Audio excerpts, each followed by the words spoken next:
السلام عليكم ورحمة الله وبركاته. جرجرتو خبيمتوتا هردوفتوتا channel FM Technology.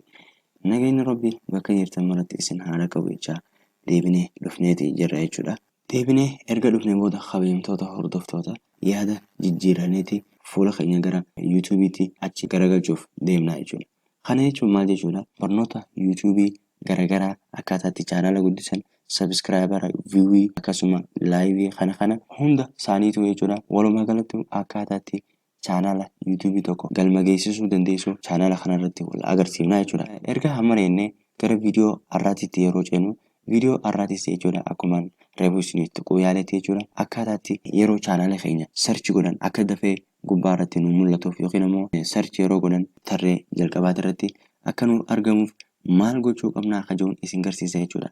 Gabaabumatti kanaaf viidiyoon kun isin barbaachisaa chaanala kanaaf haaree taanaan subscribe godhaa. Viidiyoo kana akkasuma obboleeyyan keessan hedduu waa'ee YouTube barachuu barbaadu biraan ga'uudhaaf laayikii kanaaf isin jenna. Kanaaf nu wajjiniin turaa. Deebinee dhufneeti jira kabajamtoota hordoftoota chaanala FM Technology. Wanni inni har'a isin garsiisuu deemu jechuudha. Chaanala keenya YouTube seenanii yeroo search godhan akkamitti akka tarree jalqabaa yookiin ammoo sarara duraarratti irratti nuuf argamu akkam godhuu qabna yookiin ammoo maal sirreessuu qabna akka jiruun isin garsiisaa jechuudha. Kanaaf erga YouTube akkanatti seentanii jechuudha. Asumaan gama olii kana bakka profaayilii kana tuqxanii jechuudha. YouTube Studio seentanii erga YouTube Studio seentan kabajamtoota hordoftoota keenya asumaan gama harka bitaachaatitti gama jalaa kana setting bakka itti tanaa jira. Kanaaf isa kilik goona. Erga isa kilik goone booda channel hajoo kana kilik goona. Ergasii akkuma agartan bakka tanatti keywords jedha. Keywordsiin kun jechuudha maali jennee yoo kan isiniif ibsinu yoo ta'e jechuudha.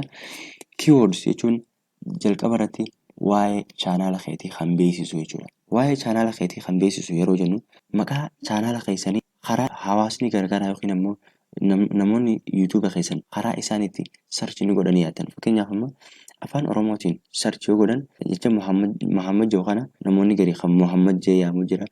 Namoonni garii ammoo kan Muhammad jehu jira. Garii ammoo kan Muhammad jehu jira. Haala kanaan jechuudha. Kanaaf haala namni itti search godhuu danda'u asirra keessan jechuudha. Akkaataatti hawaasni maqaa keessan search godhuu danda'u jechoota 3, 4, 5 maquma keessan jechuudha. Erga tarreessitanii booda maal kaayuu qabdanii wantoota viidiyoo ta'eetiin wal qabatan.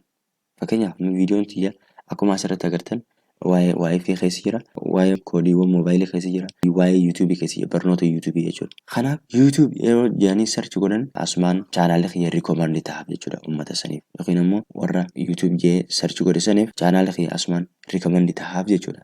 Kanaaf wanni isiniin jechuu barbaadu jalqaba irratti maqaa keessan karaalee adda addaa kan maamiltoonni keenya search ni godhatanii yaaddan asirratti erga jalqaba kanarratti tarreessitaniif booda ergasii barreeffamoota garagaraa kan viidiyoo isin daleedanii wal qabatan asirratti tarreessuu fi qabdan jechuudha maqaa keessanitti aansitanii.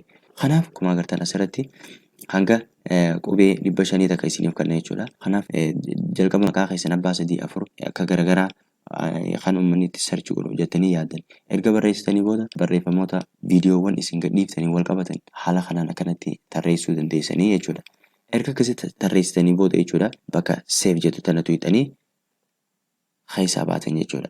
Kanaaf erga akkas goone booda jechuudha kabajamtoota hordoftoota keenya ammaan booda chaanaalli keenya yeroo search godhan bakka inni itti argamu salfii duraati yookiin ammoo tarree jalqabaati irratti argama waan ta'eef ammaan booda chaanaalli keenyaa fi viidiyoowwan chaanala keenya keessa jiran search yoo godhaman YouTube'n jechuudha viidiyoo keenya yookiin ammoo chaanala keenya recommend godhaaf jechuudha. Kanaaf kuni tooftaa baay'ee isin barbaachistu jeetiin yaada jechuudha warreen YouTuberoota haaraaf jechuudha.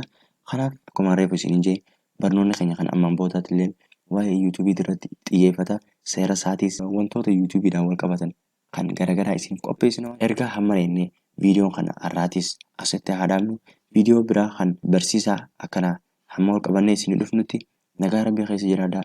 Salaamu alaikum warahmatullaahi wabarakaatuh.